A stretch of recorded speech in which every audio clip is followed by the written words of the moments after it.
dark ambient project spearheaded by Joel Hinkle from Springfield, Illinois. Joel first began experimenting with music back in 1999. Around that same time, he joined some drum circles and found through tribal percussion he reached a profound meditative state. And he then picked up the didgeridoo and felt a greater connection to ritual and world music genres. From 1999 to 2007, he released 9 full-length albums under his own name. His early compositions fell somewhere between normal ambient, dark ambient, and tribal music with emphasis on the didgeridoo. He's also worked with various local musicians who wanted didgeridoo to accompany their work, namely percussionist Dennis Mayberry, Native American flutist Dave Tell, and a now defunct band known simply as Untitled. Joel has cited Robert Rich, Brian Eno, Steve Roach, and Raison Dietra as the early influences to his compositions, but at the same time draws inspiration from acts like Slayer, Metallica, Misfits, Celtic Frost, Ministry, and The Cure. Joel told me that he uses Native Instruments hardware and software to create his music. He has live and a desktop setup, and both options give him different creative options and workflows. He also makes use of field recordings in his work, along with an effect pedal array, all of which can be seen in action on his YouTube channel, which I highly encourage you to check out. In 2010, he chose the name Insectarium. An insectarium, in case you don't know, is a collection where living insects are kept, more or less, an insect zoo. The name derived from a track he created in 2006, which is called As the Flesh Departs. And it was also his Xbox gamer tag, and he felt it just made sense to use it as his musician identity, too. That same year he released Reflecting on Trials as a transition album which took some of his previously released tracks and put them under the Insectarium name. The album was to show the connecting history. It was a way to look back as he tried to look forward. In his early days of composing music, he found an audience on mp3.com and later SoundClick. However, after all the years of composing music, he felt his audience had been slowly diminishing, and as such, his interest in music started to fade, and as life often dictates, he moved on and took on other interests and hobbies for nearly the next 10 years of his life. It wasn't until June of 2019 that Joel made his return to dark ambient with his album, Returning, and he was fortunate enough to find an audience through Bandcamp, and has since been very prolific too. Since 2019, he's released over 30 albums. Some of these are full-length albums created and performed entirely by Joel, while others are collaborative albums or music created for documentaries.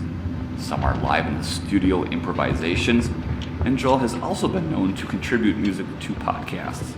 Needless to say, he's been very passionate about making music since making his return. The past aside, let's now look to the current happenings within the Insectarium world.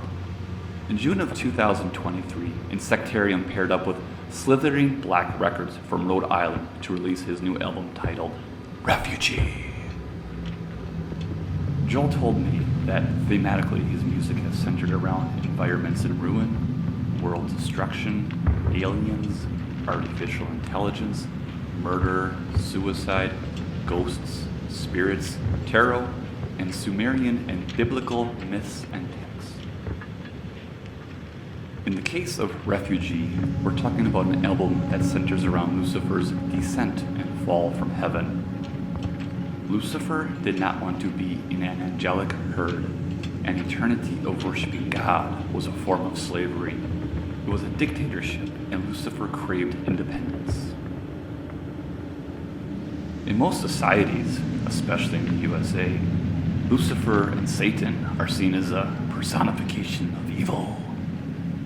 Yet, when one learns their story and understands it more clearly, one may find a lot of parallels to their own way of going about their lives.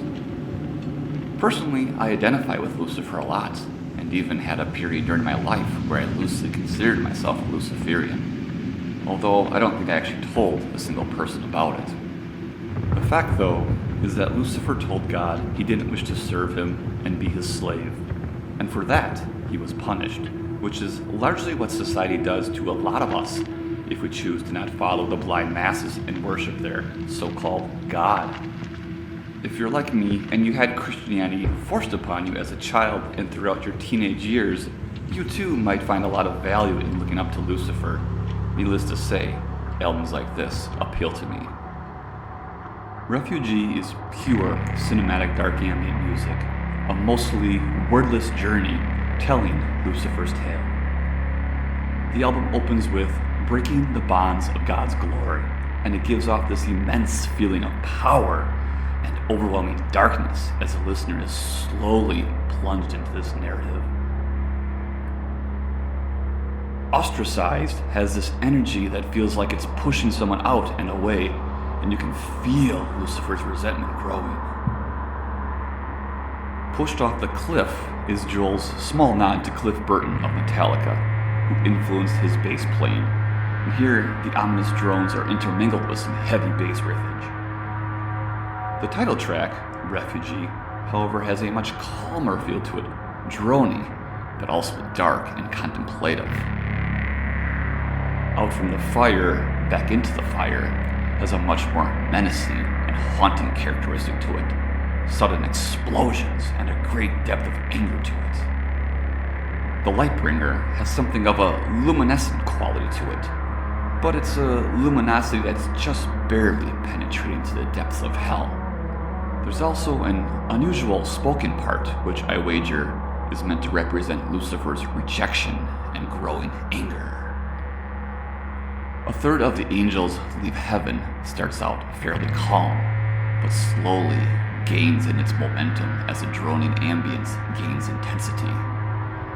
Some percussion, garbled voices, and guitar also make an appearance in the song too. And finally, From Spirit to Serpentine Form, Revenge, closes out the album in a somewhat straightforward, gloomy, dark ambient manner, slowly evolving, but it feels like there's some sinister force brewing beneath it all, perhaps a sign that this is only the beginning of Insectarium's journey through this theme. As it goes with this sort of music, paying attention to the song titles is important, as they serve as guidelines to the overarching story, but I feel Joel's guide or hints help tell this tale really well, and it's easy to visualize this narrative as the album unfolds. When all is said and done, Refugee is a fantastic cinematic dark ambient album, filled with highly atmospheric vibes and oftentimes downright creepy feelings. Plus, with the addition of the guitar, percussion, and occasional voices as additions, it makes for a very thorough and enjoyable journey. Finally, I feel like Slithering Black Records is a label to keep your eyes on if you are a dark ambient fan. Although the label only became active earlier this year, they've put out several interesting albums and have worked with some fantastic artists. And my thanks and appreciation to Joel for sending me this copy of his album for review over here, and of course for providing me with the images and video I've used in this little review documentary here. Thank you very much for watching.